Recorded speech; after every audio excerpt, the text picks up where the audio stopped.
Well, believe it or not, this is the last talk that we're doing on the 50 characteristics, and I should just give you a bit of a background and a heads up around this. When I started in the addiction treatment world in 2004, at that point in time, there was one book by a lady named Janet Woititz who talked about the characteristics of children who grew up in alcoholic homes, and she put 13 different characteristics.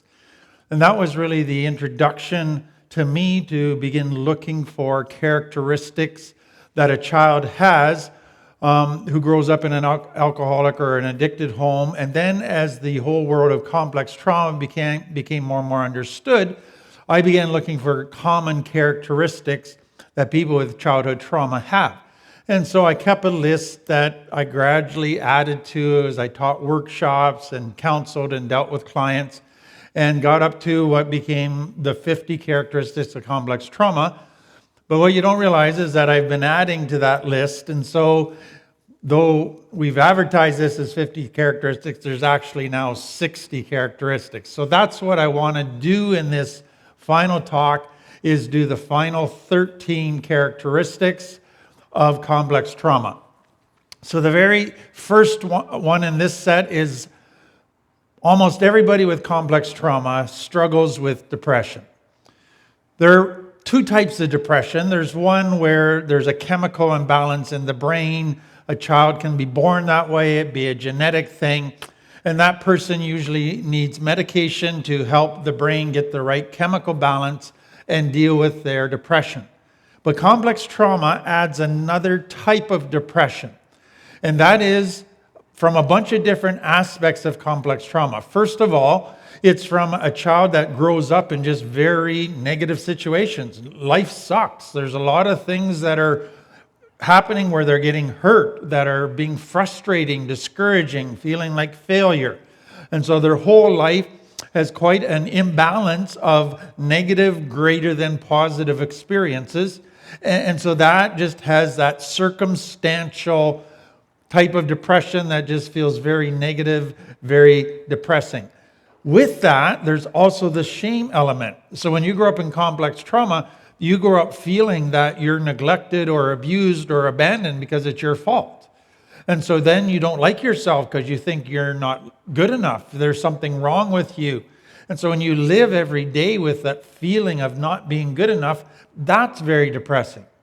And then beyond that, there's all kinds of negative, powerful emotions like anger and fear that you're trying to keep bottled up and stuffed down so that they don't come out. And it takes a lot of emotional energy to bottle all of that stuff up and keep it stuffed down. And that drains your emotional gas tank, and that can lead to depression.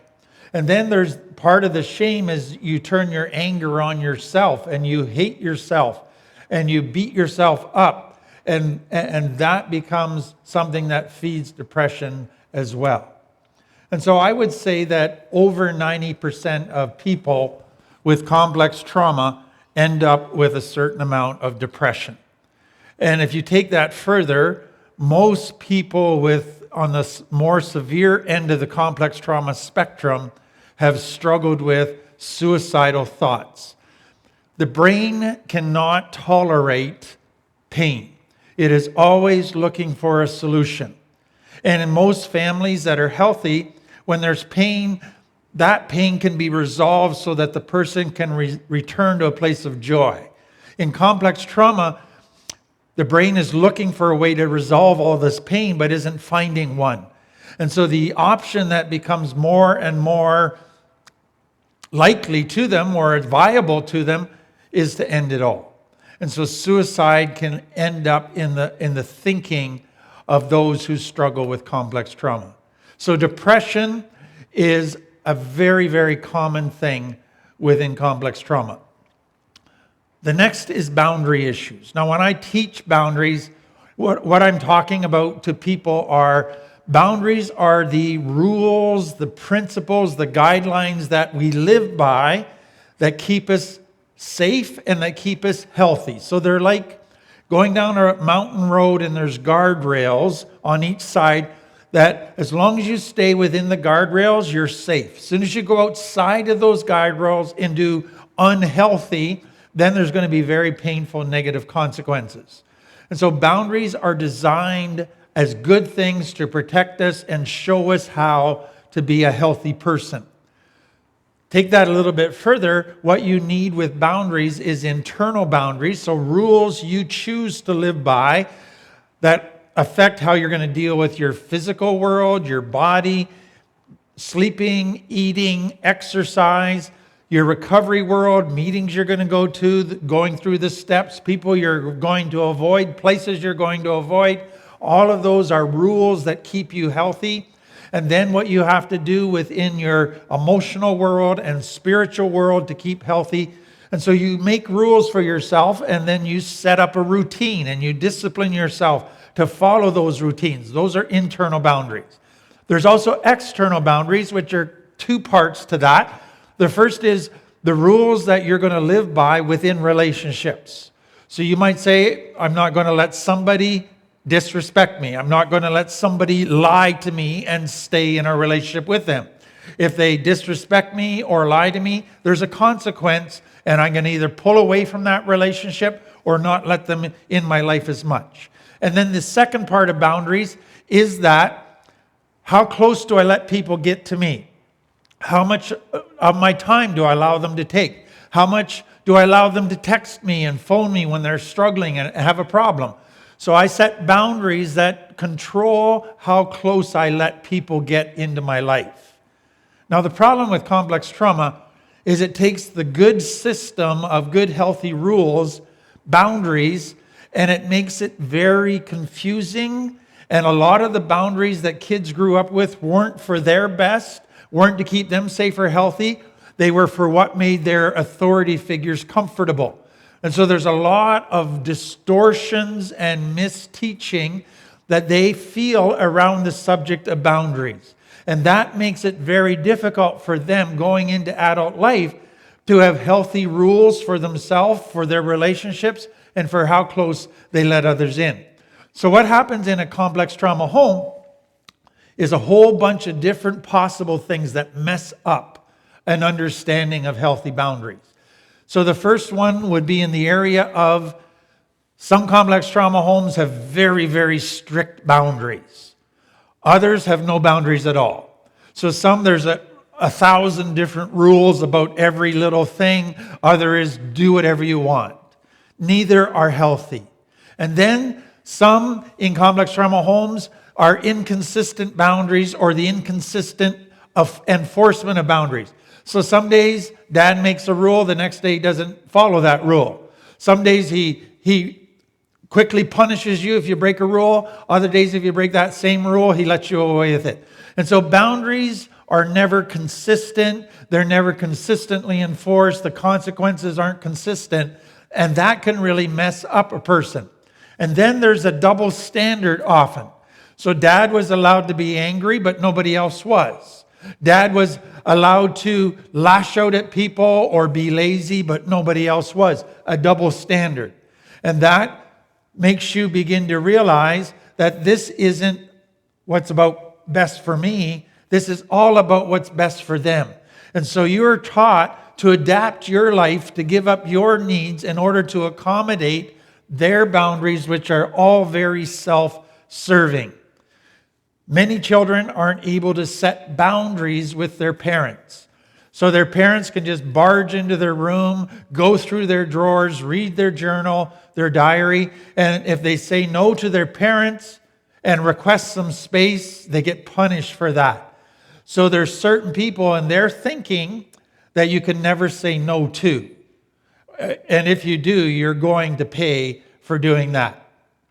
And so for a lot of children in complex trauma with parents that they couldn't say no to, the only way they learned how to set a boundary was not through verbalizing it. It was through either isolating or blowing up and driving everybody away in fear. And so those became the only tools that they had for setting boundaries.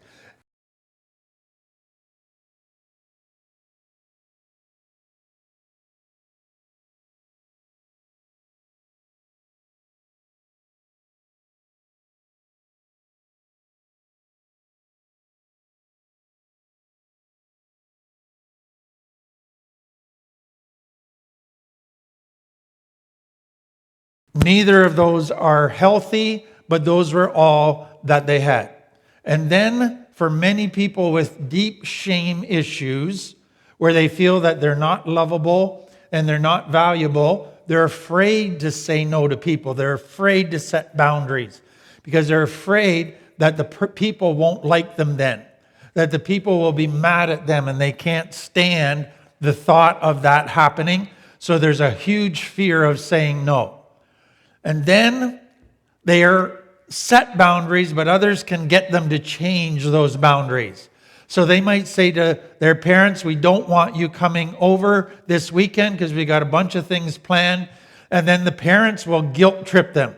After all we've done for you, we can't just show up and you don't appreciate us. Or the parents will get angry at them. Or the parents will do other little things to try to manipulate them to change the boundaries back to the way the parents want them. And the child is brought into those manipulation games and they give in over and over again. So they can set boundaries. They have great difficulty enforcing those boundaries. The third issue is that they don't deal well with conflict. Just about everybody that comes out of complex trauma, conflict has never been a good thing. It has never resulted in growth or change for the good. Conflict has always led to more pain. It has always been a bad thing. And many of them, because of that, grow into adult life and they do not do conflict well. They are afraid of angry people and they are afraid of conflict. So they can go in a bunch of different directions. Most will be a fight or a flight variation. So the flight is to avoid conflict no matter what, at all costs. So that it basically is peace at any price. So if somebody is upset, give in to them. Say it's all my fault, take the blame. And if another person's upset, go around, try to make them happy. Don't deal with the issue of what's making them upset. Just make the upset go away. And then avoid the real tough issues that might get them angry again, but they're the real cause of the problem, but you never deal with the real cause of the problem. So you try to avoid ever starting a conflict, but if a conflict does happen, then you try to resolve it right away. Not in a healthy way, but just in a way to get it over and done with. And so basically it's kiss and make up. Don't talk about the problems. Let's just give each other a hug. Let's have sex, whatever, to make us feel better about each other. And then it's over and done with, but it is never dealt with. And so you avoid ever starting conflict. And if you're in a conflict, you avoid resolving it in a healthy way. You just try to get out of it. Some take the flight to another extreme. And that is, if you hurt me once, I'll never give you another chance. I will cut you out of my life. So I will never have to go through conflict with you because you're just going to get ghosted. And that is an extreme example that some have gone to. The other response that many have is the fight instinct. So you come at me with anger, I'll just trump your anger with even greater anger. And so what happens for many in complex trauma is that when they saw conflict happen in their home, there was always a winner and a loser. And the loser always got punished or shamed or made fun of. And so their determination is, I will never lose an argument. I will never lose in a conflict.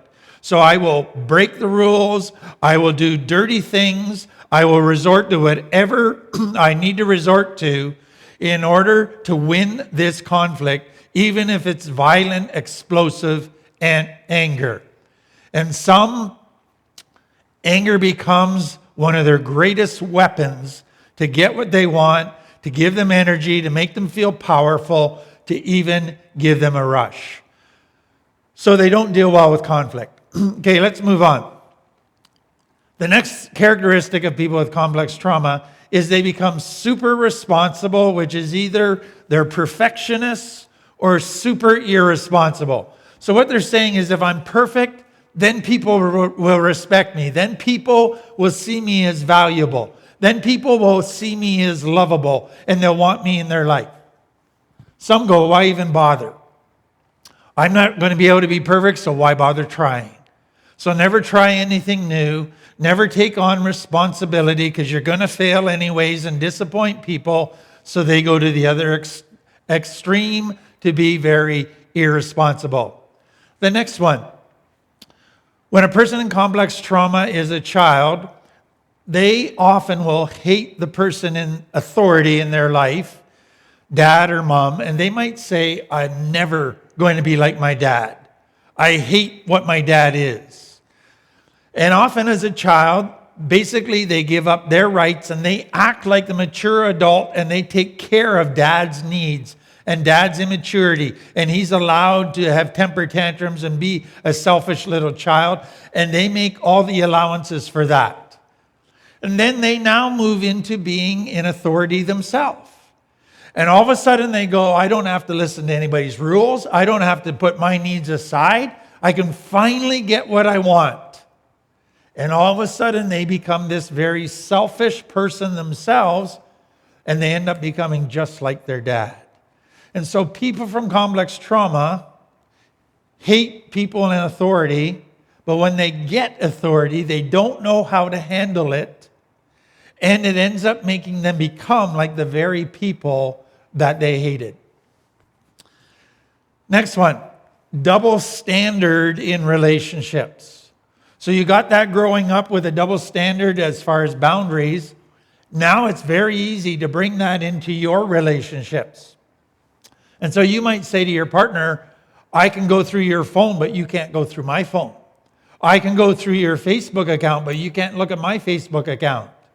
And so all of a sudden, they have no boundaries when it comes to checking up on you and investigating your life, but you're not allowed to do that at all. And so that double standard does a lot of damage, because basically what it's saying is, I'm superior to you.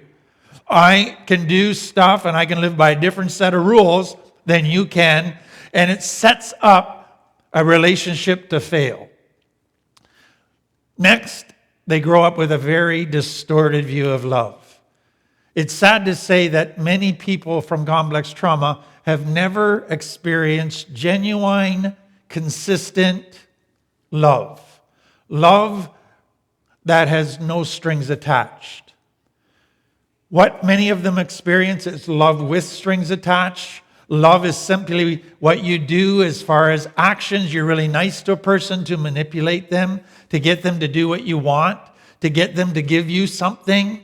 So there's not unconditional love, there's love with conditions. For other people, love just means sex. So if you love somebody, you have sex with them because you feel good. Or whenever you feel pity for a person, you feel such compassion and empathy, you go, those are such warm feelings, I must be in love. And then for many people with complex trauma, love is a feeling, an intense feeling of love, that oxytocin in the brain that says, I just feel all these warm feelings, that must be love. And then sadly for some, love equal pain. Dad said to them, I'm beating you up and abusing you because I love you. And so for them, if you love them, then you have the right to hurt them. They deserve to be hurt. That's part of what love is. And so love gets very twisted and distorted. And because they haven't experienced unconditional love, they're not even sure what they're looking for when it comes to genuine, true love. Next one. Because of all the shame, there are tons of insecurities. So they don't feel they have value for who they are. So their value now is based on their body or their looks. But now they're insecure about their looks because that's what they're putting all their value in. Or their value is based on their ability to perform in sports, on a job. And so now when they are on that job, they're insecure if somebody might be better than them. Somebody might show them up. So because their value is based on externals, they live with the insecurity all the time of, am I good enough? Will somebody surpass me? And that is a very tortuous place to live. Next thing, people from complex trauma usually promise more than they can deliver. So they're the first ones when you talk to them about a way of serving or a new idea for reaching out and helping people, they go, sign me up. And they're full of excitement and passion. And then later they don't deliver on it. They don't follow through and actually show up. And so they make lots of promises and then let people down.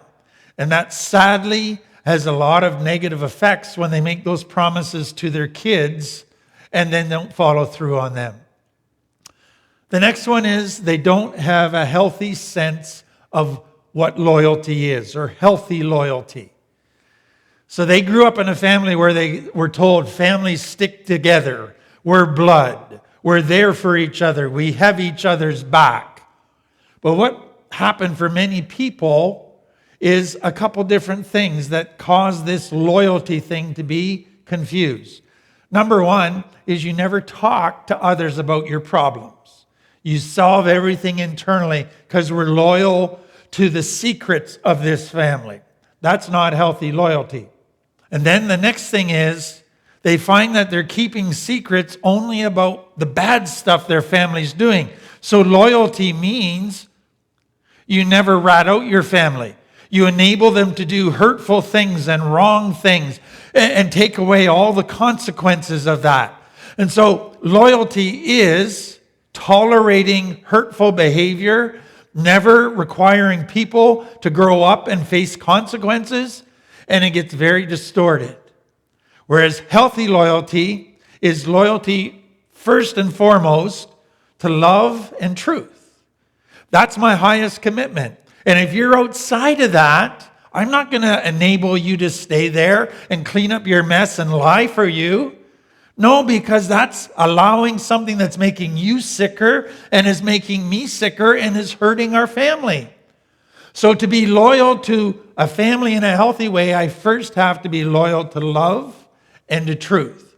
So I hope what you begin to see is that whenever you're trying to help somebody by being loyal to them, even though they're doing self-destructive things and things to hurt others, you're actually being quite unloving. It feels like you're being loving because you're helping them out, you think, but you're enabling them to stay sick. You're enabling them to hurt others, affect you negatively.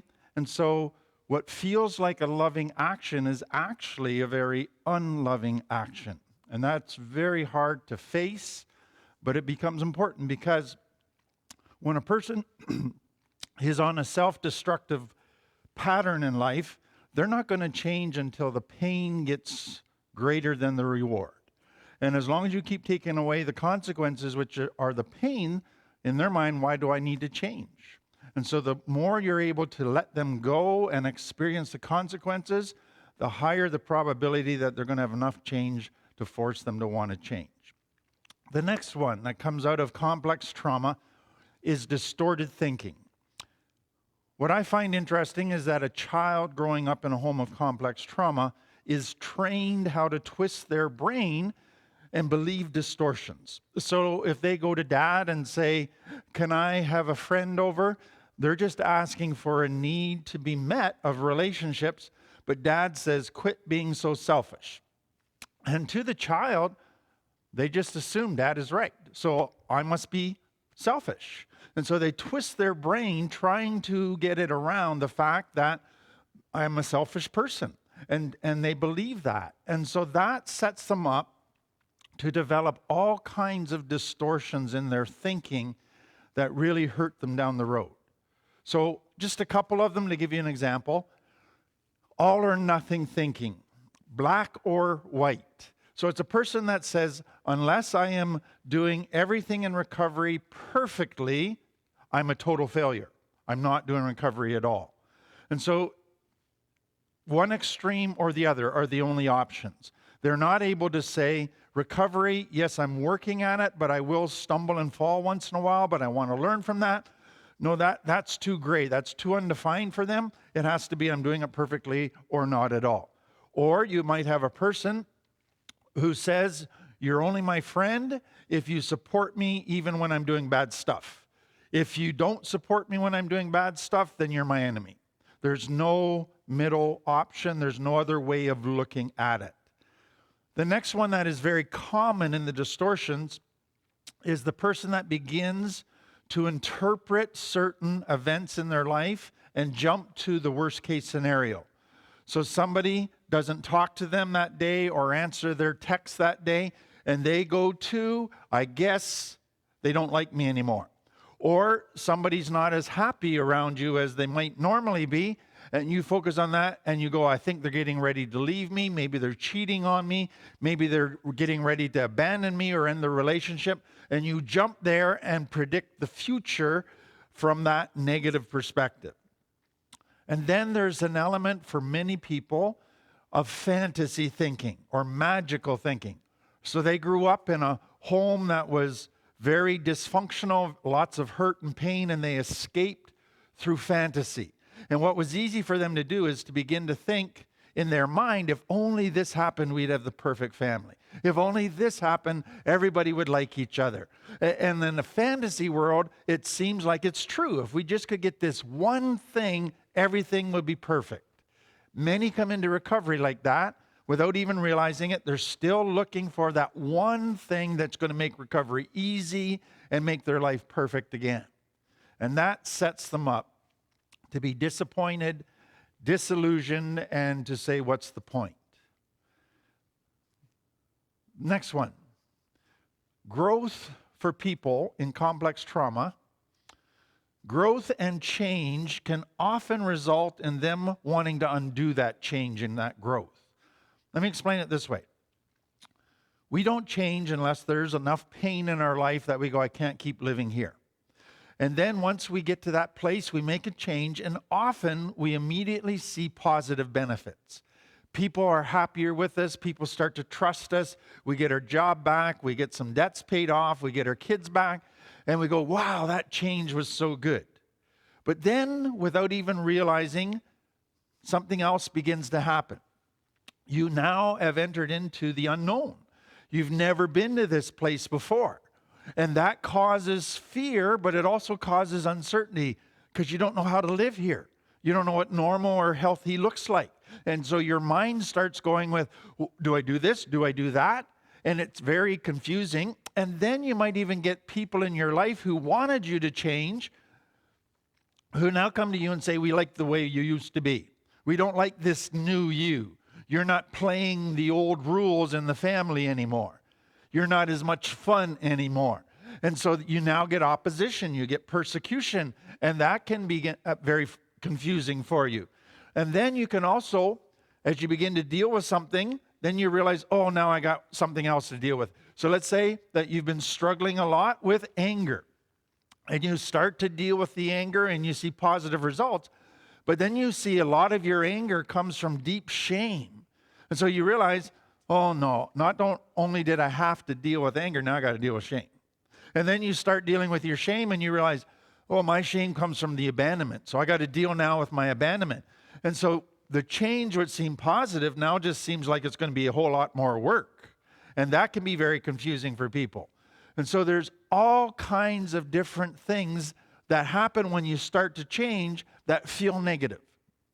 And you begin to go, maybe this change wasn't worth it. Maybe it makes more sense just to go back and be like I used to be. What they don't realize is if they just hang in there through the change and continue to do it, that they will begin to feel positive results consistently again. So there's this time after one begins to change that they begin to doubt that the change was the best decision in their life, and there's something in them that wants to go back to the way things used to be. The final 60th characteristic, addiction. Addiction is basically the best solution to the problems of the life of a person in complex trauma. It's the best way to fight, flight, freeze. It's the best way to numb and avoid. It is also the way that creates positive feelings. You realize that the positive chemicals or chemicals in the brain that produce positive feelings, so you have dopamine, serotonin, oxytocin, all of those good feeling chemicals, drugs can produce those same chemicals and make you feel love, make you feel good about your life, make you feel more confident, make you feel more in control. All of those things. And then there's relationship needs, and the drugs seem to help that because now you feel more sociable. You feel like you fit in. You feel like you're accepted. And so drugs, alcohol are seen by most people as from complex trauma as the perfect solution to all their problems, to meeting their needs, to feeling good. What happens, though, is it seemed to be that way as a younger person, but now it is taking away all good feelings. It is not meeting needs at all, and it is making life worse and worse and worse. So it's a solution, it seems, but it only lasts for a little while. So I don't know how many of these 60 characteristics that you would check off as being true as part of your life. I don't know how many you would put down as still main big issues for you. But I do this not just to make you feel overwhelmed with, wow, am I ever messed up?